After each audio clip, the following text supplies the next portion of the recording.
I hope will be many video uploads brought to you by NEOOPS.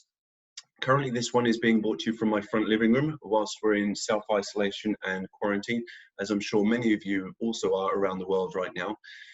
So I apologize in advance for maybe the quality of this video. It's not going to be the best with lighting, sound, etc. I can only work with the technology that I have, but I really felt that I wanted to bring this video to you today anyway. So why now? Why this video and why now? Well, last week we saw the first two virtual training sessions run in parallel by myself and another member of the NEOOPS team. And I thought that now would be a good time to address a few of maybe the most common questions that we've received about the format of the training and what to expect, etc. As I'm now in more of a position to be able to provide a bit of honest feedback based on my experience of how the session last week went, and also to present to some of the feedback and feelings of the participants as well.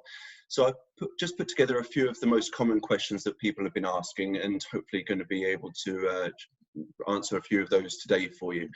But just before I get into that, I want to share with you a bit of an introduction to myself and to NEOOPS company in general. So who am I? Well, my name is Steve Holdaway and I am a consultant here at NEOOPS.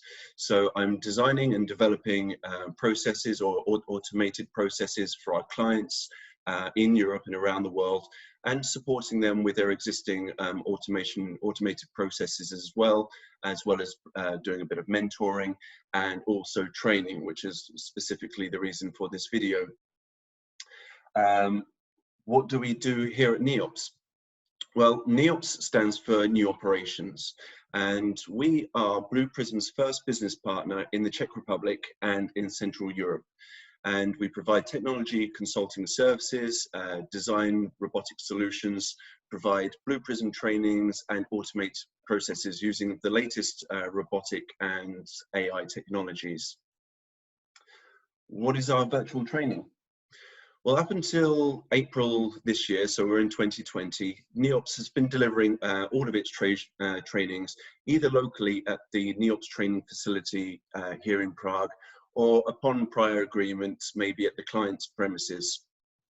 It's now been in the planning for a while to create an online environment where we could host some of these courses virtually, primarily to reduce really the travel required either by the NEOOPS trainer or by the attendees themselves. This not only reduces the expense incurred by travel for the attendees and also for the trainers, but it's also doing our part for the environment, you know, reducing that global footprint, reducing the amount of travel where it's not required. So that was really what's brought us up to today, and that was really in the pipeline. That was our focus going forward. But with this current situation with COVID-19, that has obviously put a stop to people traveling completely, and unfortunately that meant that clients who had already signed up, attendees that had signed up to our training sessions that were taking part in our facilities, they thought that they were going to have to cancel these sessions as they were limited by travel now. It just wasn't possible. One, the travel, and two, you can't have that many people in one room together. But luckily, because we already had this in the pipeline, we were in a great position where we had the technology ready and we were able to roll out this online environment and this virtual training. So it means that the people that had previously already signed up didn't have to cancel the trainings which they were looking forward to. And it also means that over these coming weeks, months, we don't know how long this will go on for, but we're still able to provide this training as well. We don't have to put a stop to it just because of this, this situation we find ourselves in at the moment. So, like I said, I've put together just a few of the main questions that people have been asking about the training, the virtual training, what to expect, etc. So I'm going to try and answer a few of those now. I've put together just the top 5, as I don't want to take up too much of your time here in this video, but let's make a start. So how does virtual training differ from classroom training, and is it as efficient? Simple answer to that is The way it differs is really not very much. And is it as efficient? Absolutely yes. All the materials provided and the course itself remains exactly the same. The only difference is that we're not all sitting together in the same classroom. We'll be sharing an online environment where we have the ability to be able to see each other still by using the actual software that we're using is Zoom. So I'm sure many of you are already familiar with that. But if you're not, it's basically an online conferencing software that allows more than one person to get together, share their screens, have cameras of themselves, share their desktops, and present to each other. So it really brings everyone in the course together exactly as it would in a classroom. The materials that we're using for the course itself remain exactly the same. The length of time of the course is the same. So if I use the example of the foundation training, which I actually presented last week, so that is a Monday to Thursday course, 4-day course, starting from 9 o'clock in the morning, running through to around about 4:30 or 5 o'clock in the afternoon, and having the regular breaks throughout that. So the setup is exactly the same as the classroom. The breaks, for example, we will schedule those to be taken at specific times, but we're obviously flexible to move those depending how people want to take them.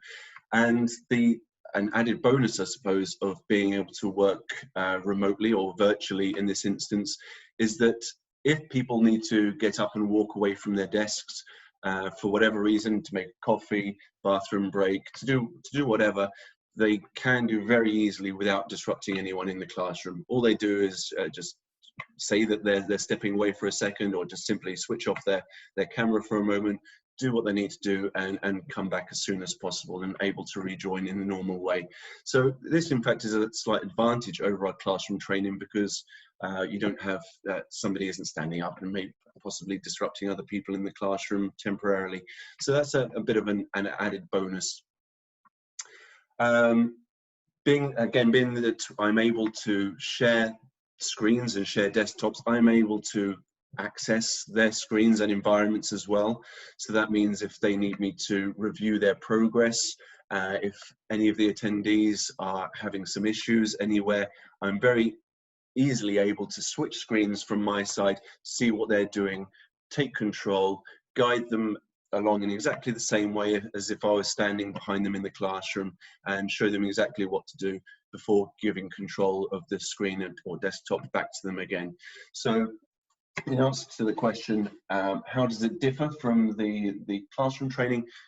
Very little, apart from the fact that we're sitting in different locations, but primarily we're all together in one place. What is the infrastructure that's required, and would I need to install anything to take part?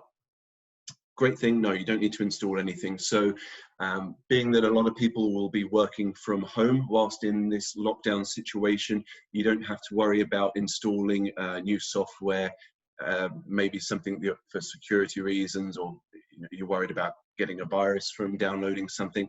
Don't have to worry about that either. There's no installation required. The only thing required from an attendee's end is access to Wi-Fi, the internet, a microphone so that we can communicate, and preferably a webcam as well, so that we can all see each other.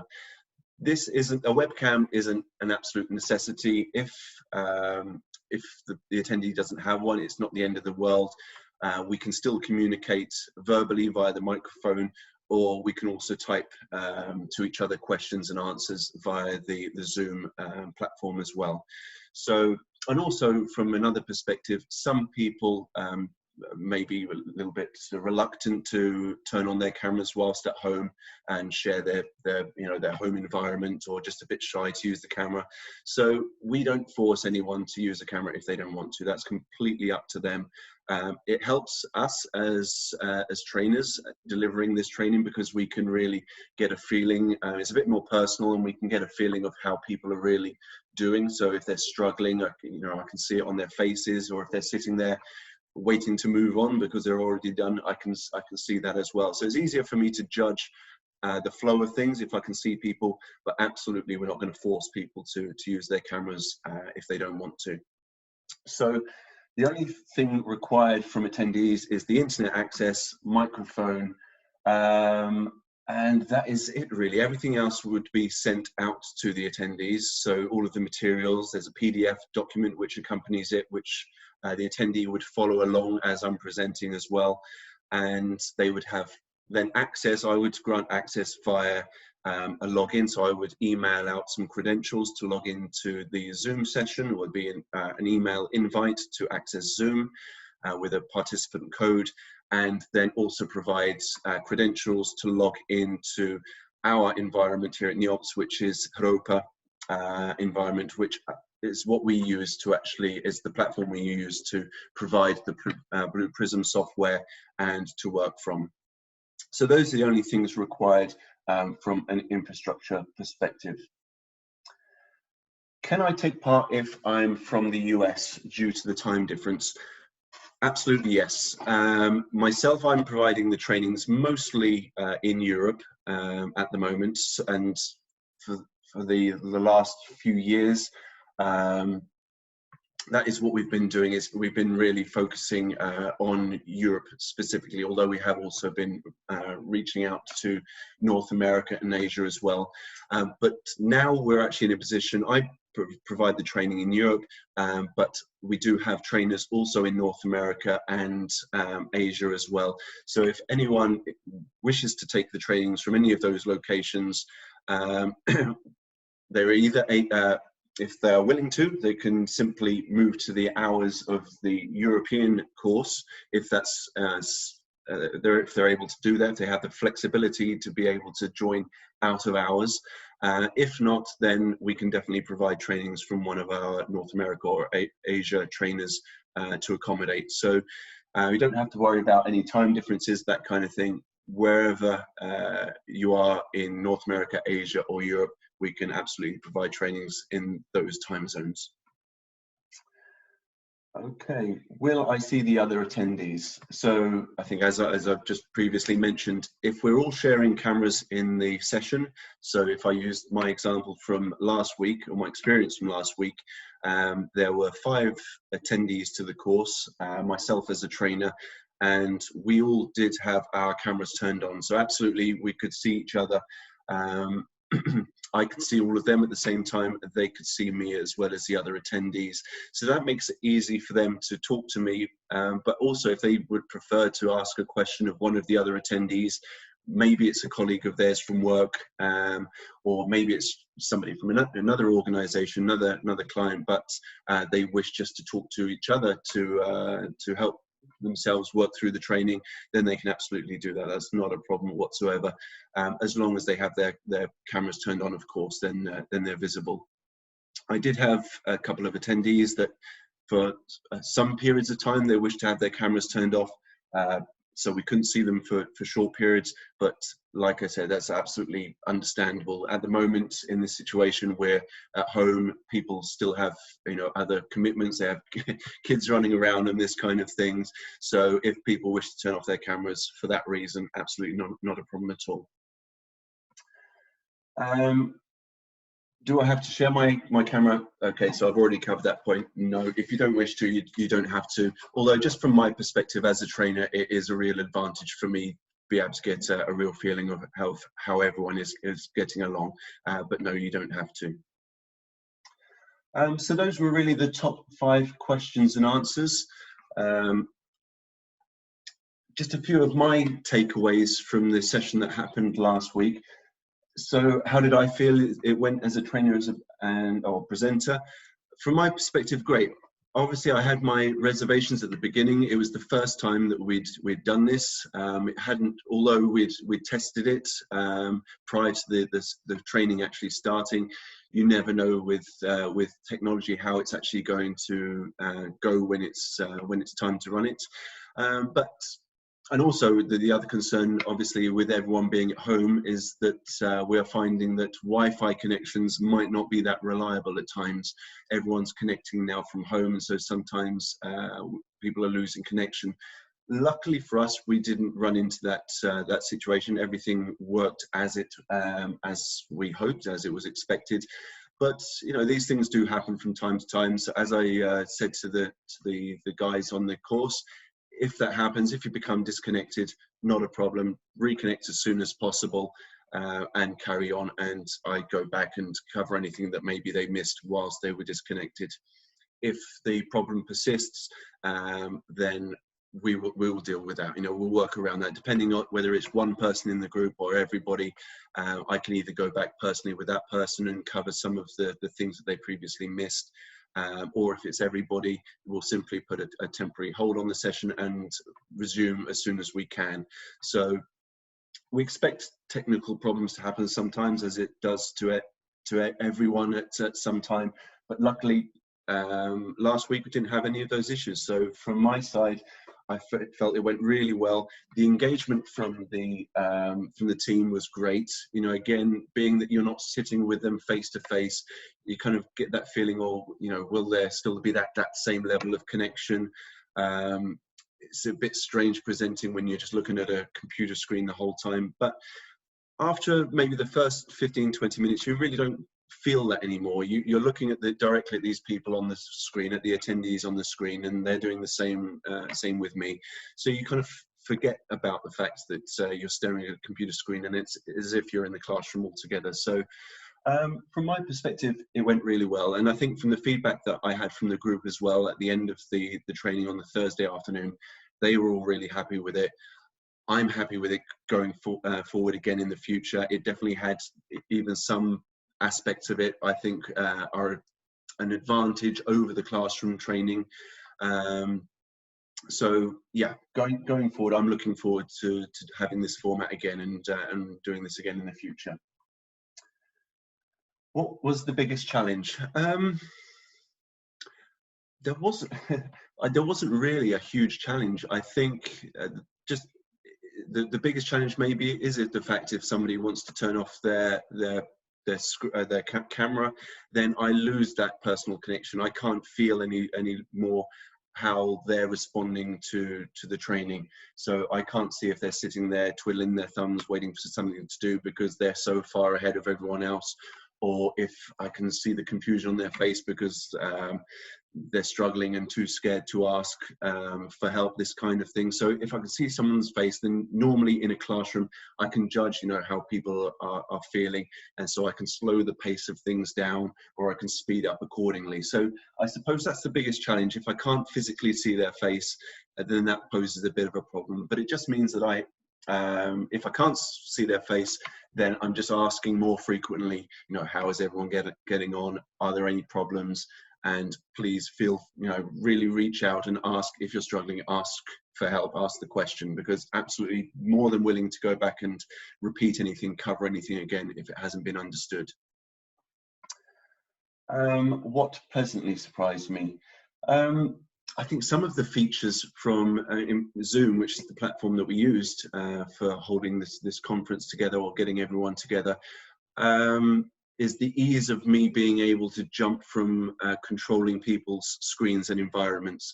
So it's possibly even faster than being in a classroom and physically standing up and walking around the desk to stand behind somebody. Just with the click of a mouse button, I can easily jump to somebody else's screen and help them in exactly the same way.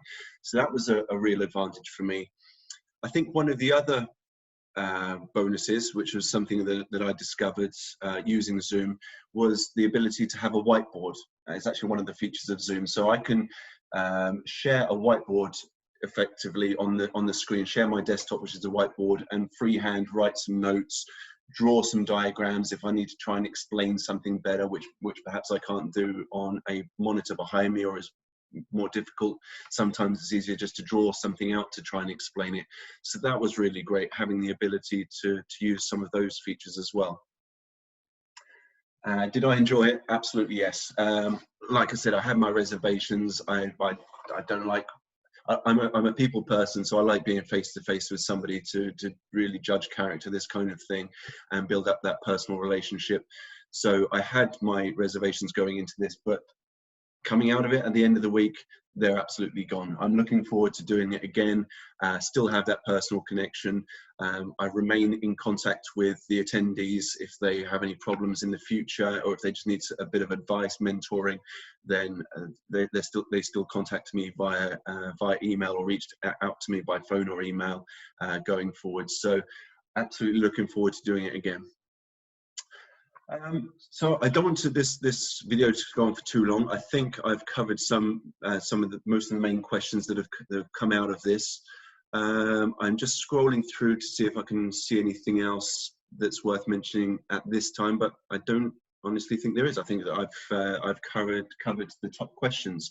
So please, if you haven't done already, like the video, subscribe so that you get notified of future videos when they come out. If you have any questions regarding this virtual training, you know, if you're interested about it and want to reach out, either find us at neoops.com online, write a comment in the video in the notes panel or the comments panel below the video, and we'll try to reply on those as well.